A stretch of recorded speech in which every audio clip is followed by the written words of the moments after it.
Assalamualaikum warahmatullahi wabarakatuh.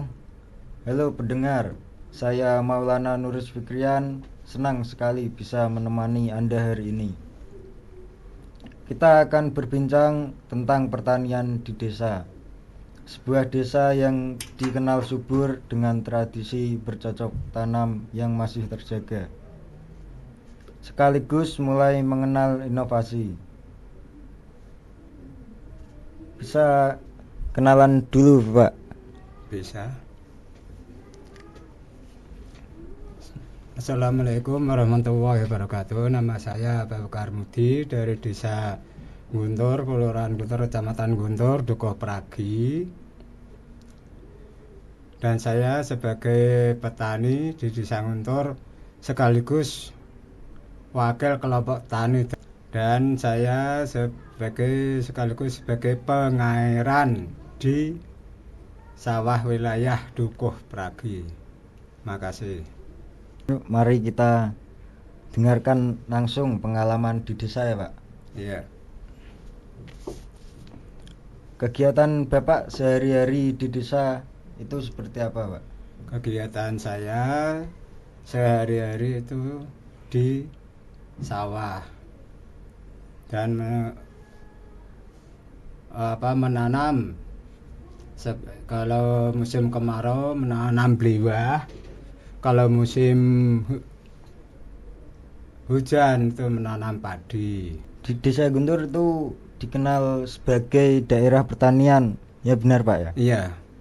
Bisa dijelaskan gambaran umum kondisi pertanian di sana?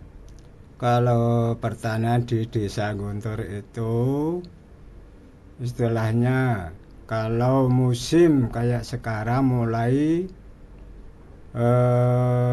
mengisi air dengan di saluran dengan alat pendeselan, mengambil dari kali B15 dan B9. Terima kasih. Kalau komoditas utama apa yang paling banyak ditanam petani di sana, Pak? Kalau istilah lihat musimnya. Kalau musim kemarau itu rata-rata kacang hijau dan beliwah atau semangka, itu di wilayah Dukuh Pragi.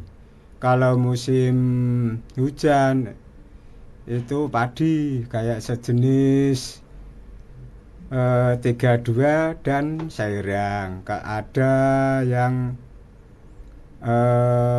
impari itu satu atau dua orang, kebanyakan 32 dan sairang.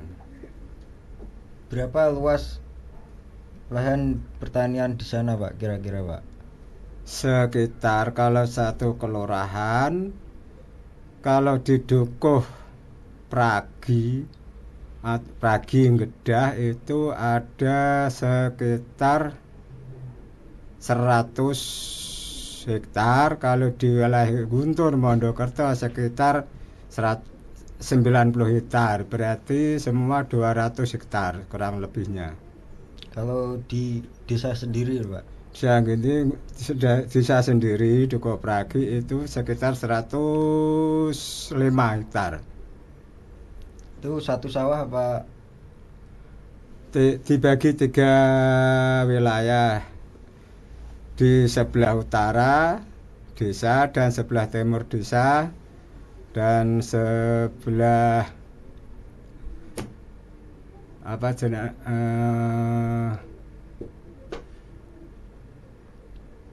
barat. Itu kalau wilayah utara sekitar 45, wilayah timur sekitar 25, wilayah barat sekitar 38 hektar. Itu plus tanah desa. Kalau untuk petani itu sedikit, kebanyakan tanah desa, tanah kelurahan, tanah kaur dan tanah lelangan. itu semua diglobal jadi satu, sekitar satu dukuh itu sekitar 105 hektar. Dan apakah pola tanamnya masih tradisional atau sudah modern? Kalau sekarang itu sudah modern, seperti saya modern itu seperti pengairan itu memakai diesel dan traktor. Kalau musim panen itu pakai kombi. Kalau tradisional dulu makanya apa, Pak? Yang dulu itu memakai cangkul dan memakai kerbau. Istilah dikatakan orang Jawa itu luku. Tentang petani besar saat ini apa, Pak? Maksudnya? Tantangan terbesar petani saat ini, Pak. Oh, tantangan terbesar saat ini kalau di sana itu tantangan yang terbesar yang berat itu hama tikus. Nah, hama tikus dan apa namanya itu istilah di padi waktu ditanam tuh dimakan mentah, istilah daunnya kuning, terus kering, terus itu apa namanya pucuknya itu pada kayak dipotong-potong dimakan ular. Kalau musim ini tantangannya apa, Pak? Tantangannya kalau musim ini itu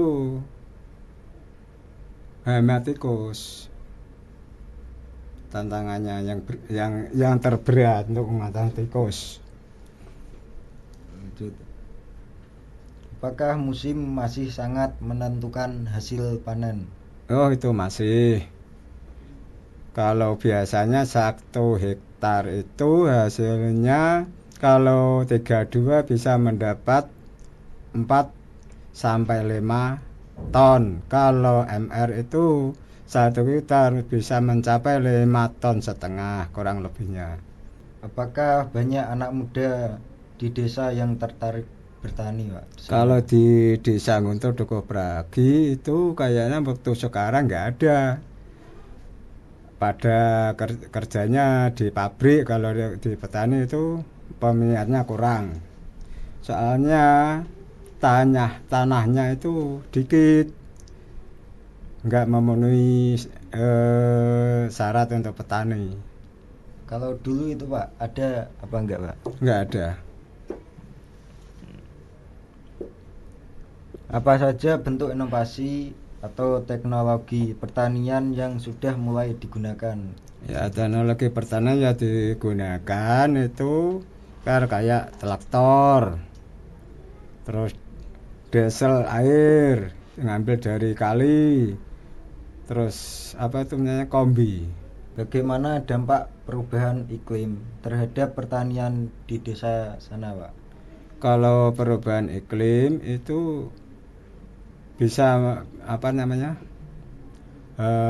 untuk merugikan petani, karena kalau ada perubahan waktu padi udah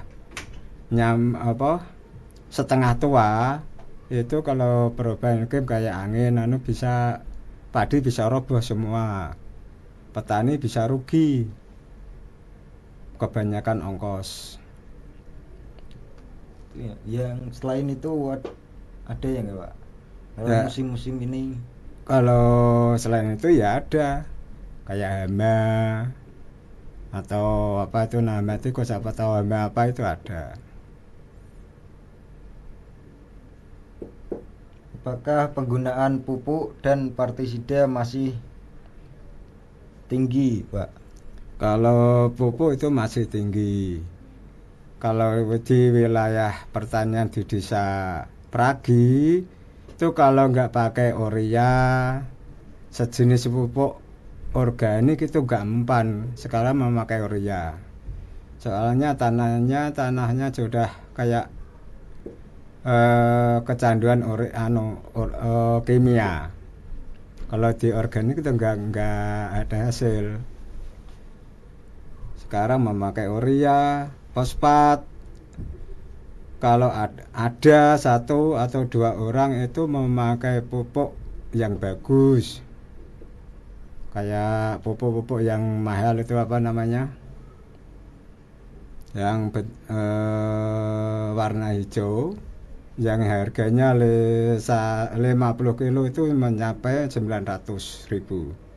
Itu cuma satu atau dua orang, semuanya memakai urea, nggak ada yang memakai organik. Petani sekarang bawahnya itu ya Pak. Ya, Dan bagaimana cara menjaga kesuburan tanah di sana Pak? kalau di sana itu untuk menjaga kesuburan tanah, istilahnya intinya itu waktu mau tanam padi, istilahnya itu nama yang dijaga itu air. Kalau airnya nggak ada ya nggak bisa subur, soalnya tanahnya yang sebelah utara itu miring, kalau sebelah timur juga miring. Istilah menjaganya masalah kesuburan itu di tanah dan pemupukan memakai kapur itu untuk menjaga kesuburan tanah. Dan apakah hasil panen lebih banyak untuk dikonsumsi lokal atau dijual di luar daerah Pak? Waktu-waktu mulai tahun 2010 sampai sekarang itu kebanyakan dijual luar daerah. Soalnya kalau ditimbun itu rata-rata tempatnya nggak ada. Satu, yang kedua itu kalau di rumah itu dimakan tikus, dirusak tikus. Makanya petani sekarang di sana memilih dijual di luar waktu panen. Bisa dijelaskan dijual kemana itu Pak? Masalah penjualan itu ada yang ngambil itu dari Kerawang, terus dari Banten, Jakarta, Kendal nyampe di sini. Kalau wilayah Kerawang menyampai wilayah Guntur Pragi itu lokal nggak ada yang berani ngambil karena harganya nggak mencukupi. Lokal dan Kerawang tuh mahal Kerawang, Mas. Itu nggak mencukupi gimana Pak? Harganya nggak mampu. Mahal dari Kerawang. Kalau Kerawang itu yang dulu 700 per kintal basah. Kalau lokal mengambilnya 6 atau 67. Berarti selisih 30.000. Nah, lokal itu nggak berani mengambil. Tetap petani memilih yang mahal. Itu ya Pak. Dan harapan Bapak terhadap perkembangan petani di desa itu apa Pak? Harapan saya untuk petani itu ada dukungan, istilahnya dukungan dari pemerintah, dukungan dari pemerintah daerah, pemerintah pusat, dan pemerintah provinsi itu untuk membantu petani biar petani itu enggak kemahalan ongkos. Karena petani itu kalau semua dikerjakan itu enggak ada hasilnya, Mas. Jika ada pemerintah yang ingin membantu, hal yang paling dibutuhkan petani saat ini apa ya Pak? Untuk membantu istilah kayak alat transportasi kayak traktor, kombi, diesel air untuk mengambil air, dan pupuk, Mas. Yang dibutuhkan utama itu harga pupuk. Harga pupuk itu di distributor itu sekarang yang subsidi kan 150, padahal yang dari pusat itu 90. Yang saya harapkan untuk petani itu harga pemerintah, bukan harga distributor. Pemerintah sudah membantu ya Pak? Sudah, tapi yang penjualan yang mahal itu dimainkan distributor. Untuk pemerintah harus bisa mengkondisikan harga pupuk di distributor.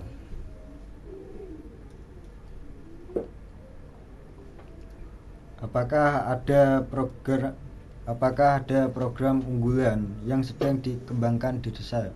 Ada mas, istilah kayak kelompok tani, namanya kelompok tani di Desa Pragi itu Margo Tani.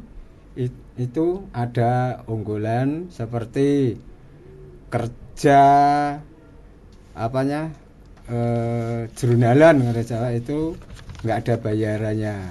Itu program dari pemerintah desa, dari kelurahan.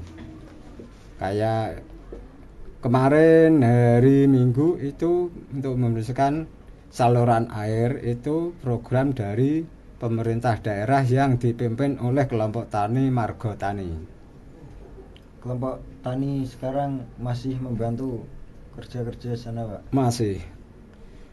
Justru itu di sana itu ada kelompok tani, ada gabotan itu bersatu, yang gabotan untuk mengurusi air dari bendungan, yang kelompok tani itu mengurusi kayak membuat rumah burung untuk mengatasi tikus, dan mengajukan bantuan-bantuan kayak talut, kayak untuk pengairan sawah. Ini masih berlanjut ya, Pak? Masih aktif. Bagaimana potensi di desa Guntur ke depan sebagai desa pertanian? Ini contohnya gimana, Pak? Kalau di Desa Guntur itu yang ke depan itu kayaknya itu ada apanya istilahnya membangun jalan sawah untuk apanya meringankan ongkos untuk pas pengambilan padi tua atau panen. Ceritakan apa sebenarnya yang dimaksud dengan menebas sawah, Pak? Kalau itu nama menebas pari itu kan istilahnya dari petani itu rata-rata kan dijual, yang membeli itu penebas. Nah, penebas itu apa namanya? Istilahnya beli dari petani harga sekian, terus dari penebas tuh dilempar ke istilah dikatakan makelar atau apa namanya, yang ditugaskan dari pemproses tuh pekerja lapangan. Nah, pekerja lapangan itu langsung dijual sama pemproses, istilah kayak penggilingan padi, terus apa namanya, terus dijual basah lagi itu. Kalau penebas itu rata-rata jualnya itu sama pekerja lapangan yang utusan dari penggilingan padi. Ya, apa namanya? Yang penebas yang jualnya langsung penggilingan ya ada. Cuman kan kebanyakan rata lewatnya itu dikatakan bisa PL. Nah, terus penebas itu kan sekarang tidak sama tahun-tahun yang lalu. Sekarang penebas itu banyak, cuman apanya penghasilan itu atau apa pendapat berapa hektar itu rata-rata sekarang itu sedikit. Hasilnya sekarang minim, soalnya itu penggilingan tuh pada main harga, bukan kayak dulu. Kalau sekarang itu ada hujan 1 atau 2 hari itu harga padi itu turun. Yang menurunkan itu dari penggilingan, Mas. Kalau menebas itu ke daerah mana-mana, Pak? Kalau penebas itu ya ada yang lokal, wilayah Demak dan Purwodadi, ada yang keluar ke Kendal, istilah Pekalongan, terus apa namanya Surabaya, Jawa Timur dan Sragen. Kalau saya itu di lokal wilayah Demak dan Purwodadi. Istilah di Demak itu di Jalan Lingkar sini, Mijen, terus Wedung, terus di wilayah Guntur sendiri, dan di wilayah-wilayah yang terdekat wilayah Guntur. Kalau di luar itu ya juga kayak di Jepara, di Purwodadi itu di sekitar pabrik semen Grobogan dan di Godong.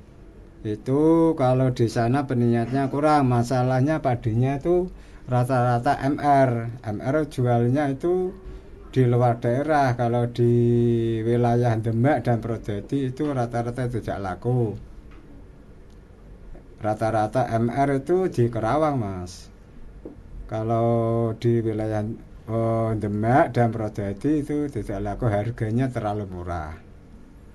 Kalau 32 itu di mana-mana, 32 dan Sahirang itu di mana-mana tempat harganya unggul. Nah, petani itu kalau di wilayah Demak rata-rata itu memakai bibit 32 dan Sahirang. Itu terlalu murahnya gimana, Pak? Murahnya itu kalau MR itu nasinya itu terlalu keras, Mas. Karena itu di wilayah Kerawang kan rata-rata nasi goreng, dan wilayah Sunda itu makanya kan nasinya itu kan rata-rata keras semua. Kalau di wilayah Demak, Purwodadi, Semarang rata-rata yang pilih yang empuk. Kalau keras nggak mau. Kalau penghasilan itu 32 MR itu sama, Mas. Tergantung jelek baiknya padi. Kalau padinya bagus itu mendapatkan hasil yang bagus, kalau padinya jelek ya hasilnya jelek. Itu kalau jelek harganya ya beda-beda ya, Pak? Ya kalau 1 hektar itu kalau 32 kemarin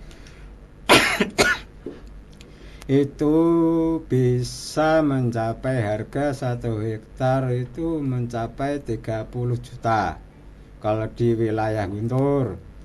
Kalau MR itu harganya 1 hektar sekitar 24, selisih 6 juta.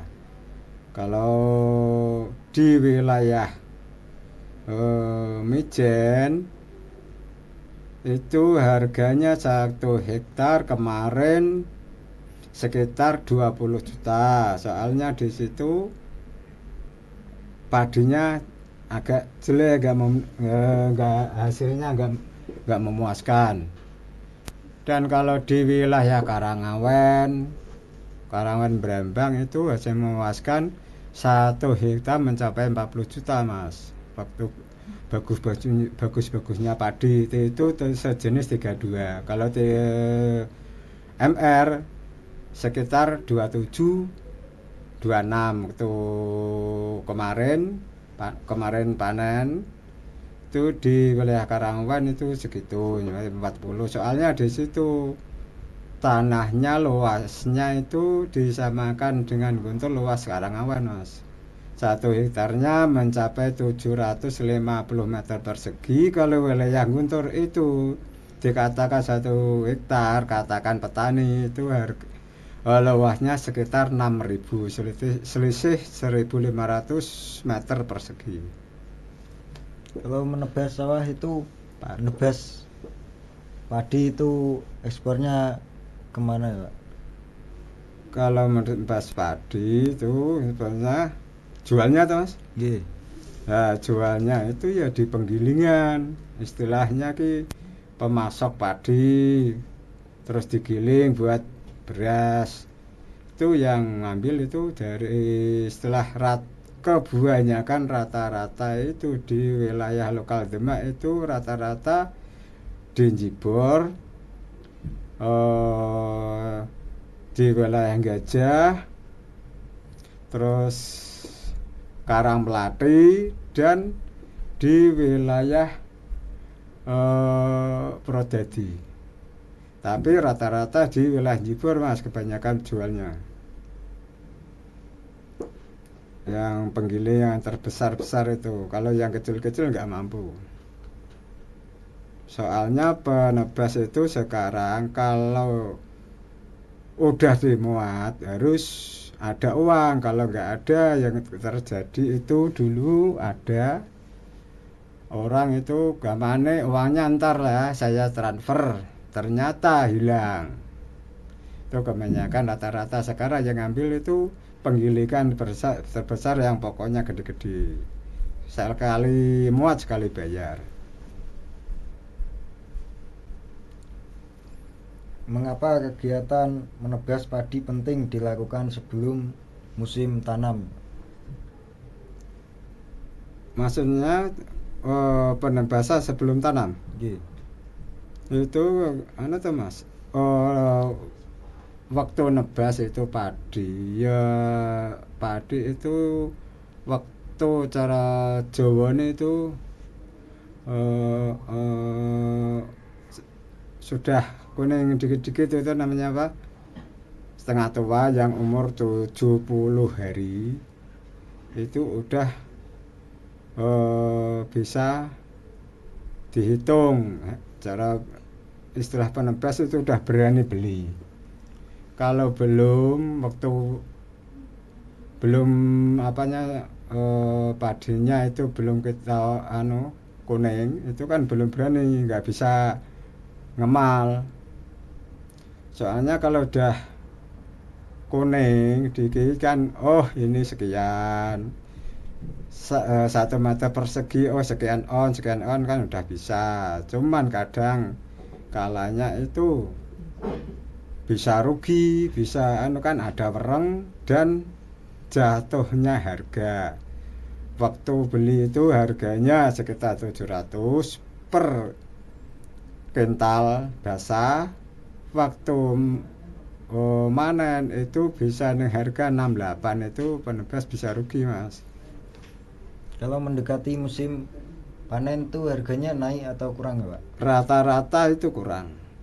Soalnya pemasok udah kebanyakan padi. Istilah harganya kalau waktu sekarang basah bisa mencapai 820. Ntar kalau udah panen mencapai 67, 66, rata-rata 67, 66. Itu kalau yang penebas bisa menjual langsung ke penggilingan. Kalau nggak ada hubungan dari penggilingan paling harga 66, 65 gitu Mas. Soalnya pemerintah itu udah menganjurkan 650, 6,5. Yang harga lebih dari itu penggilingan yang gede-gede. Kalau menebas pari, alat yang digunakan itu apa Pak? Kalau menebas pari, alat yang digunakan yang utama itu untuk zaman-zaman sekarang tuh kombi. Kalau bisa, kalau ada jalan masuknya kombi dan ada izin dari desa. Sekarang desa itu ada yang bikin program kombi penebas membawa kombi sendiri, nggak boleh Mas. Soalnya rata-rata dikuasai lokal. Nah, alat yang kedua itu menggunakan blower, istilah padinya. Kalau pas waktu panen itu ambruk, memakai kombi nggak bisa diambil, dan kombi nggak ada jalan untuk masuk mengambil. Yang tengah udah tua, yang pinggir masih muda kan nggak ada jalannya, itu memakai blower Mas. Kalau memakai kombi, kira-kira biayanya itu Pak?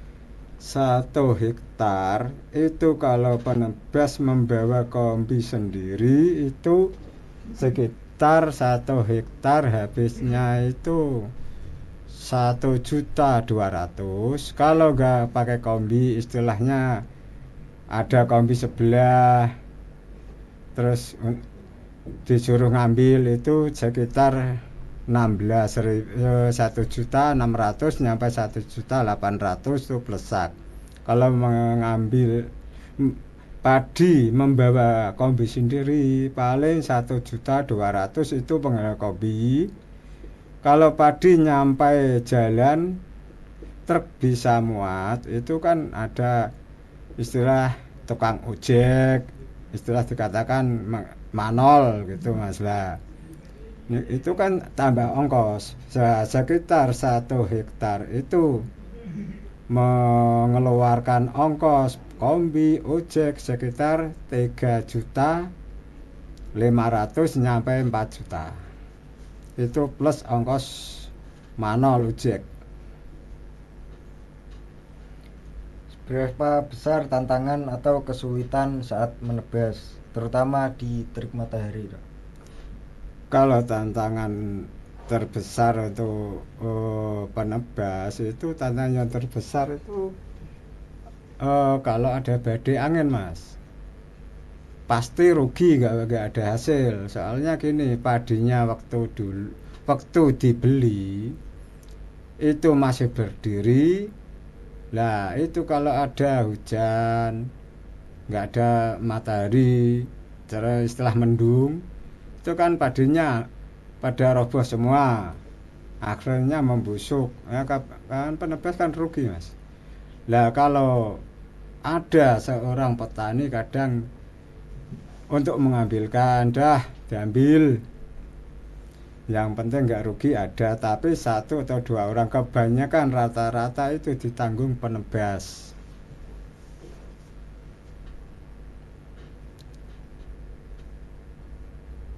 Apa perbedaan hasil padi yang ditebas dengan yang tidak ditebas terlebih dahulu?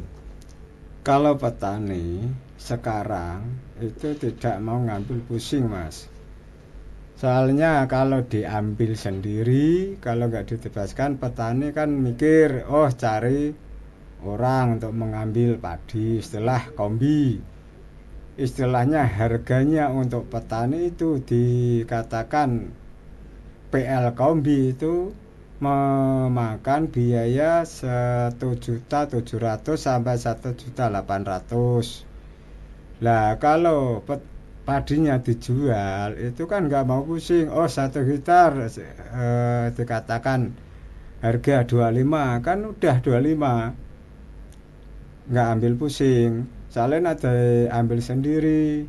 Oh ngambil apa namanya, cari alat, cari manol udah ada, cuma kan membayarnya segini. Kalau penebas tuh manol 1 sak ojek itu kan 5.000, kalau petani di harga 7.000 kan lebih mahal.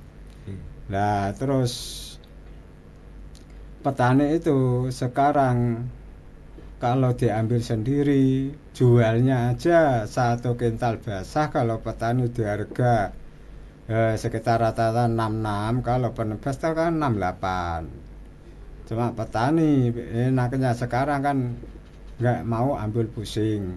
Soalnya kalau musim hujan itu kalau tidak bisa menjual padinya, kalau nggak penebas sudah ada hubungan sana sini, bos-bos sana bos sana, kan nggak bisa jual padi. Nah kalau penebas kan masih bisa. Oh penggilingan sana ada opennya sekian, muatnya sekian ton. Penggilingan sana opennya muatnya sekian ton, kan tahu. Kalau petani kan nggak tahu masih jualnya di mana, kan bingung. Kalau musim panas udah ditaruh di pinggir jalan aja, ada PL itu udah datangi di petani, harganya berapa udah ada. Kalau musim hujan kan nggak ada. Makanya petani sekarang itu nggak ambil pusing, enak dijual aja gitu. Menurut pengalaman, adakah momen-momen unik atau berkesan saat menebas padi bersama-sama? Oh ya ada Mas. Istilahnya gini caranya. Waktu saya ngalami sendiri, padahal 1,5 hektar saya kira hasilnya sekitar 2 ton. Padahal itu 2 ton udah maksimal. udah tinggi. Nah, ternyata bisa mendapat 2,5. Itu kan nggak semua lahan. Yang unik ya kan gitu. Nah, terus dikatakan cara guyon-guyone wong penebas, orang penebas itu kan wah ngemot gula. Ya, sing katakan unik cara iso dadi guyon, iso dadi kenang-kenangan sing model ngene Mas. Harga naik, hasilnya melimpah, kan gitu. Kan ada sawah itu diperkirakan hasilnya sekian. Nah, ternyata lebih dari hitung-hitungan itu ada. Cuman kan adanya 1 atau 2 lahan. Apa harapan yang selalu terlintas di hati petani setelah selesai menebas padi dan menunggu musim tiba lagi? Nah, kalau penebas itu, kalau waktu habis nebas itu pemikirannya untung apa rugi, untung apa rugi. Kalau untung ya senang, kalau rugi ya susah. Nah, kalau sekarang itu tinggal penebas Mas, nggak ada nunggu. Soalnya wilayah Demak ya udah habis. Oh, Purwodadi sekarang masih. Purwodadi habis, Jawa Timur habis, Sragen habis, ya, Kendal gitu Mas. Sekarang tinggal penebasnya. Mau nggak keluar dari wilayah itu. Itu kemana-kemana kalau menebas ya Pak? Iya. Kalau penebas yang ulung, yang modalnya banyak, ada pendukungnya itu nggak ada habisnya, nyampe sana-sana terus nggak ada habisnya. Kalau sekarang itu kan wilayah Kendal, Jepiring, Pekalongan udah habis, Jepiring masih, Cirebon yang masih ada. Bagaimana perasaan Bapak setelah selesai menebas padi? Lebih kepada rasa lelah atau justru rasa puas? Itu tinggal Mas, istilahnya setelah itu tinggal hasil. Kalau waktu setelah nebas kok nggak ada hasil itu pasti lelah. Soalnya mikirnya 1 atau 2 pikiran. Oh, modalnya sekian nggak bisa kembali. Oh, sekian nggak bisa kembali. Nah, kalau habis nebas kok dapat hasil nggak ada lelah, wong pikirannya senang. Tapi rata-rata penebas itu untung ruginya itu tidak bisa dipastikan pasti, hasil nggak ada. Cuman dikatakan oh kesana kalau 1 tahun bisa hasil. Wah, banyak hal yang menarik yang terjadi di Desa Guntur ya Pak. Iya. Mulai dari semangat petani muda menebas sawah, menebas pari, sehingga potensi inovasi yang terus berkembang saat ini. Ini pesan terakhir apa Pak untuk pendengar yang ingin terjun ke dunia pertanian? Pesan terakhir Pak. Kalau saya sebagai petani, pesan untuk anggota petani atau warga petani itu bisa mengharapkan bersatunya untuk mendorong pemerintah dan menstabilkan pupuk yang utama itu. Kalau bisa bersatu untuk wilayah untuk khususnya petani, nggak ada salahnya untuk menstabilkan khususnya pupuk dan harga padi. Kalau ada yang ingin belajar langsung ke desa, apa yang bisa mereka pelajari di sana Pak? Yang dipelajari utama itu kan melihat dulu istilah waktu membuat bibit padi, caranya bagaimana itu kan istilahnya nggak bisa memakai teori, harus praktek. Mas. Kalau teori itu semua orang bisa, harus praktek caranya bagaimana. Demikian perbincangan kita tentang pertanian di desa. Terima kasih sudah menyimak saya. Saya Maulana Nuris Fikrian pamit undur diri.